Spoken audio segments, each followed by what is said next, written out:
নমস্কার, miss mind audio চ্যানেলে আপনাদের স্বাগত।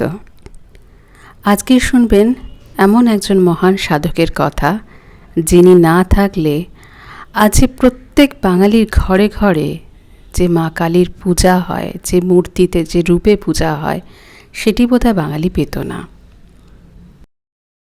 বাংলা কালীক্ষেত্র। বাংলার প্রধান অধিষ্ঠাত্রী দেবী হলেন দেবী কালিকা।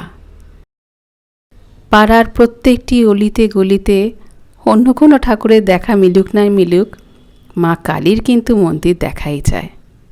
এবং এই পশ্চিমবাংলাতেই রয়েছে সতীপীঠ। অর্থাৎ পশ্চিমবঙ্গ যে কালীক্ষেত্র হবে না সেটা বলাই বাহুল্য। তেমনই আছে ঠাকুর শ্রী রামকৃষ্ণদেবের জাগ্রতা দেবী মা ভবতারিণী, আছে বামাখাপার তারা মা, আরও কত কি।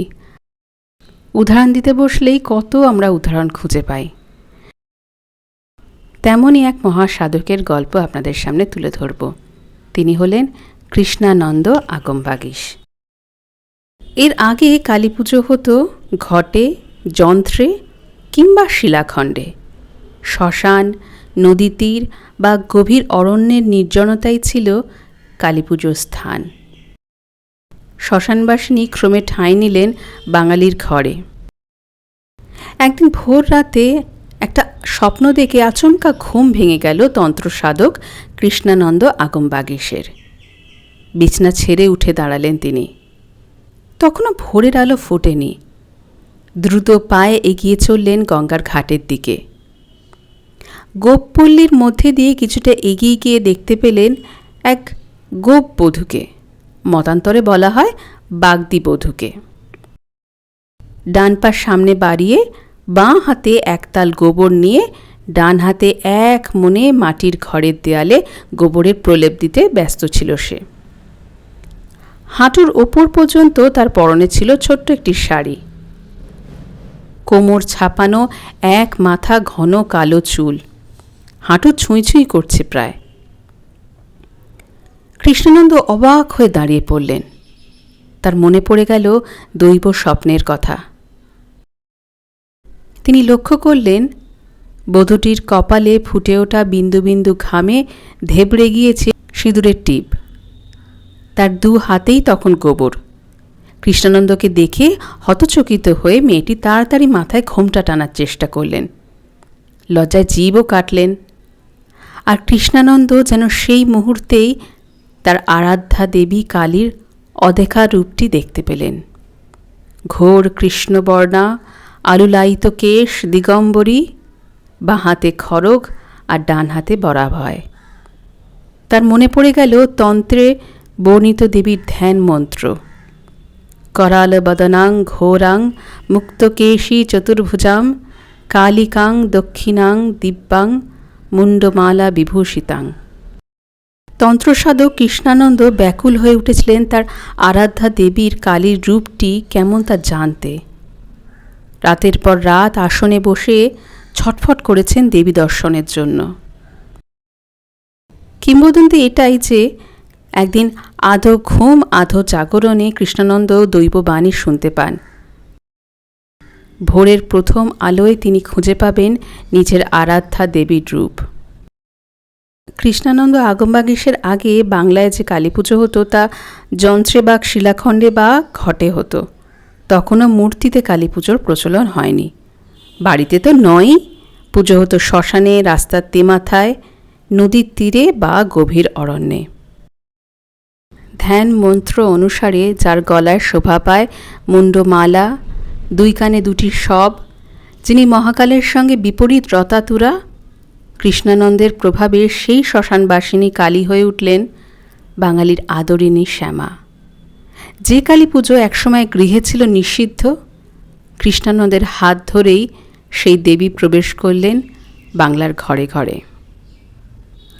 আজকে শুনব এই কে ছিলেন এই কৃষ্ণানন্দ আগমবাগীশ, তারই জীবনের কিছু কিছু ছোট ছোট ঘটনা আজকে থাকছে আমাদের এই অডিও চ্যানেলে। নিস্তব্ধ গভীর রাত্রি, চারিদিকে অমানিসার সূচিভেদ্য অন্ধকার। নবদ্বীপের এক প্রান্তে গঙ্গার তীরে নির্জন শ্মশানে বসে কৃষ্ণানন্দ আগমবাগীশ ধ্যানমগ্ন। লোকালয় থেকে বহু দূরে এই শ্মশান। আশেপাশে জনমানবের সারা শব্দ নেই, শুধু মাঝে মাঝে ভেসে আসে পেঁচা, শেয়াল আর ষাঁড়মেয়েদের অতর্কিত কণ্ঠস্বর। বট, পাকুড় আর শ্যাওড়ার শাখায় শাখায় গাঢ় অন্ধকারে জটাজাল একেবারে এলায়িত হয়ে রয়েছে। জনবিরল এই শ্মশান বড়ই ভীতিপ্রদ। গভীর রাত্রে খুব একটা কেউ এদিকে আসে না। প্রতি অমাবস্যা নিশীতে কৃষ্ণানন্দ এখানে বসেই শ্যামা মায়ের পূজা সম্পন্ন করে। তারপর ধ্যান জপে প্রহরের পর প্রহর কাটিয়ে দেয়। সকালে গঙ্গা স্নান সেরে তিনি ঘরে ফিরে আসেন। আগম বিশারদ মাতৃসাধক কৃষ্ণানন্দের মনে বড় ক্ষোভ। সাধের তন্ত্র সাধনা বড় অবনতির, বড় দুর্গতির পথে আজ এসে দাঁড়িয়েছে। কদাচার ও দুর্নীতির প্রাবল্য চারিদিকে। শক্তি সাধনার মহান ক্ষেত্র আজ ক্লেদাত্ম ও পঙ্কিল হয়ে উঠেছে। সাধকপ্রবর তাই জগজ্জননীর চরণে বারবার মিনতি জানান, তন্ত্র সাধনার ধারা আবার যেন তার কৃপায় উজ্জীবিত হয়ে ওঠে। তারপরই ঘটল সেই অলৌকিক লীলা। দেবীর নির্দেশে মা কালী যেন রূপ দর্শন করতে পারলেন, যেই রূপ এতদিনও পূজিত হতো না। কিন্তু এবার প্রশ্ন হলো, কোন কর্মপদ্ধতি নিয়ে কৃষ্ণানন্দ কাজে নামবেন? স্থির করলেন শক্তি আরাধনাকে জনমানুষের সামনে তিনি তুলে ধরবেন প্রতিমা পূজার মধ্যে দিয়ে। ঘট ও যন্ত্রের স্থানে শক্তিরূপিণী মাতৃমূর্তিতে সাধকের ভাবকল্পনা ও পূজা ধ্যান দানা বেঁধে উঠবে। সাধক কৃষ্ণানন্দের এই সংকল্প অচিরেই সিদ্ধ হয়।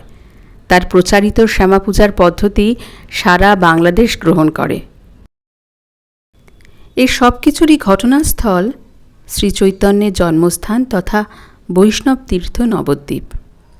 অনেকেই মনে করেন কৃষ্ণানন্দ শ্রীচৈতন্যের সমসাময়িক, আবার কারো মতে তিনি শ্রীচৈতন্য পরবর্তী যুগের মানুষ।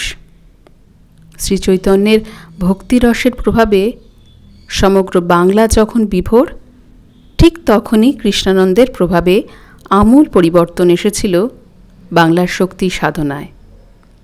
তিনি গৃহী মানুষদের জন্য উন্মুক্ত করে দিয়েছিলেন অতি গোপন কালীপুজোর পদ্ধতি।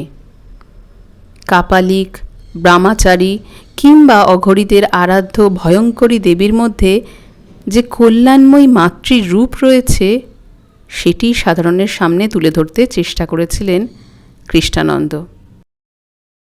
চৈতন্য পরবর্তী যুগে বৈষ্ণব ধর্মের আকর্ষণ ক্রমেই দুর্বল হয়ে পড়েছিল।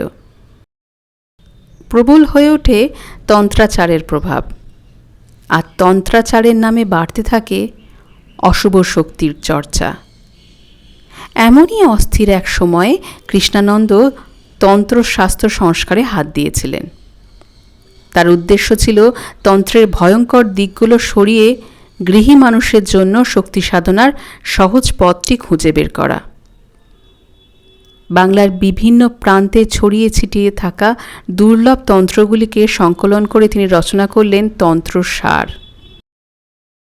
অনেকেই মনে করেন কার্তিক মাসের দীপান্বিতা অমাবস্যায় দক্ষিণাকালীর পুজোর প্রবর্তক কৃষ্ণানন্দই। হরপ্রসাদ শাস্ত্রীর লেখায় উল্লেখ রয়েছে, রাঢ়বঙ্গে তন্ত্রশাস্ত্রের রচয়িতাদের মধ্যে কৃষ্ণানন্দের রচনা সবচেয়ে মার্জিত। এই কৃষ্ণানন্দ আগমবাগীশে জন্ম হয়েছিল নবদ্বীপের এক পণ্ডিত বংশে। জনশ্রুতি যে তার পূর্বপুরুষ বিদ্যাচর্চার জন্য নবদ্বীপে এসেছিলেন। তার বাবার নাম মহেশ্বর গৌড়াচার্য। দুই পুত্রের মধ্যে বড় কৃষ্ণানন্দ ছিলেন শক্তির উপাসক, আর ছোট ছেলে মাধবানন্দ ঘোর বৈষ্ণব। এই নিয়েও প্রচলিত আছে এক চমৎকার কাহিনী। একবার বাড়ির গাছে এক কাঁদি কলা হয়েছে। কৃষ্ণানন্দ ও মাধবানন্দ দুই ভাই মনে মনে ঠিক করেছিলেন নিজেদের ইষ্টদেবতাকে ভোগ হিসেবে গাছের ফল নিবেদন করবেন। ফল যখন পাকল, কৃষ্ণানন্দ বাড়িতে উপস্থিত ছিলেন না। মাধবানন্দ গোপালের ভোগে দেওয়ার জন্য কলার কাঁদিটি নিয়ে যান ঠাকুর ঘরে। বাড়ি ফিরে কৃষ্ণানন্দ খুব রেগে গিয়ে মাধবানন্দের ঠাকুর ঘরে ঢুকে দেখতে পান স্বয়ং দেবী গোপালকে কোলে বসিয়ে ভোগ খাওয়াচ্ছেন। এমনই সব চমৎকার গল্প ছিল তার জীবনে। নদিয়ার রাজা কৃষ্ণচন্দ্রের সময় থেকে বাংলার শাক্ত ধর্মের ব্যাপক প্রসার ঘটেছিল। সেই প্রভাবেই নদিয়া এবং সংলগ্ন এলাকায় বৃদ্ধি পেতে থাকে কালী পুজো। শ্রীরামপুর খ্রিস্টীয় মিশনের পাদ্রি ওয়ার্ড সাহেবের তথ্য অনুসারে জানা যায়, সেই সময় নদিয়ায় প্রতি বছর কার্তিক অমাবস্যায় 10,000 কালী পুজো হতো। প্রাচীন নবদ্বীপের গঙ্গার প্রায় উল্টো দিকে বেলপুকুরে কৃষ্ণানন্দ প্রবর্তিত এই কালী পুজোর ধারা ছড়িয়ে পড়েছিল ঘরে ঘরে। নবদ্বীপের আগমেশ্বরী পাড়ায় কৃষ্ণানন্দের প্রবর্তিত এবং প্রচলিত পদ্ধতি অনুসারে আজও পঞ্চমুণ্ডির আসনে কালী পুজো হয়ে আসছে। নিয়ম মেনে আজও কার্তিক মাসের কৃষ্ণা পঞ্চমীতে খড় বাঁধা দিয়ে মূর্তি নির্মাণের সূচনা হয়। একাদশীতে খড়ের তৈরি বিশেষ ধরনের অবয়ব বিরাটাকার প্রতিমার বুকে স্থাপন করা হয়। অমাবস্যাতে হয় চক্ষুদান। অতীতে পুজো শেষ হলে সঙ্গে সঙ্গে বিসর্জন হয়ে যেত। সে সময় শাক্ত এবং বৈষ্ণবদের ঘোরতর বিরোধ ছিল। শান্তিপুরের অদ্বৈতাচার্যের উত্তরপুরুষ মথুরেশ গোস্বামী সেই বিরোধ মেটাতেই কৃষ্ণানন্দের পপৌত্র সার্বভৌম আগম বাগীশের সঙ্গে মেয়ের বিয়ে দিয়েছিলেন। তবে বৈষ্ণব কন্যাকে বিয়ে করায় নবদ্বীপের তৎকালীন শাক্ত সমাজ সার্বভৌমকে এক ঘরে করেছিল। এমনই এক অবস্থায় মথুরেশ তার মেয়ে জামাইকে শান্তিপুরে নিয়ে আসেন। এরপর বড় গোস্বামী বাড়ির অদূরে পঞ্চমুণ্ডির আসন প্রতিষ্ঠা করে সার্বভৌম সেখানে কালী পুজোর প্রচলন করলেন। শান্তিপুরের বড় গোস্বামী পাড়ার পূজিত সেই কালীমূর্তির নামও আগমেশ্বরী। অতীতে এই পুজোয় কার্তিকী অমাবস্যায় একদিনে মূর্তি গড়ে পুজোর রীতি ছিল। এখন আগে থেকে প্রতিমা তৈরি হলেও দেবীর চক্ষুদান করা হয় পুরোহিত পুজোয় বসার আগে। কৃষ্ণানন্দ আগম বাগীশের রচিত গ্রন্থ তন্ত্রসার ও শ্রী তত্ত্ববোধিনী প্রকাশিত হওয়ার সাথে সাথেই কৃষ্ণানন্দ প্রসিদ্ধি অর্জন করে। পণ্ডিত সাধক সমাজে তার রচনা সমাদৃত হতে থাকে। তার কাছে কৌল সাধনার দীক্ষা নিয়ে শত শত সাধক কৃতার্থ হন। তারই প্রবর্তিত এই মাতৃমূর্তির আরাধনা দিকে দিকে শহরে গ্রামে বারোয়ারি তলায় হতে থাকে। আজ এই কৃষ্ণানন্দ আগম বাগীশের জন্যই বঙ্গ সম্রাজ্ঞী অর্থাৎ মা কালিকার যে রূপ আমরা দর্শন করতে পারি, যে সাকার মূর্তিতে দেখতে পাই, তা তারই জন্য, তারই অবদান। নবদ্বীপে আগমেশ্বরী শুধু নয়, নবদ্বীপে এখন বহু কালী পুজো হয়, বহু কয়েকশো বা বলতে গেলে কয়েক হাজার পুজো হয় এবং সারা বাংলায় তো অগুন্তি পুজো হয়। কিন্তু এই কালী মূর্তির পেছনে যে মানুষটি ছিলেন, যাকে মা দেখা দিয়ে ধন্য করেছিলেন সমগ্র বাঙালিকে তার এই মূর্তি পূজা প্রচলনের জন্য, তিনি সেই মানুষটি কৃষ্ণানন্দ আগম বাগীশ। খুব কম জানা যায় তার জীবন সম্বন্ধে। তার মধ্যে থেকে যেটুকু পাওয়া গিয়েছে তথ্য, সেইটুকুই আপনাদের সামনে তুলে ধরলাম। আশা করি আপনাদের ভালো লাগবে।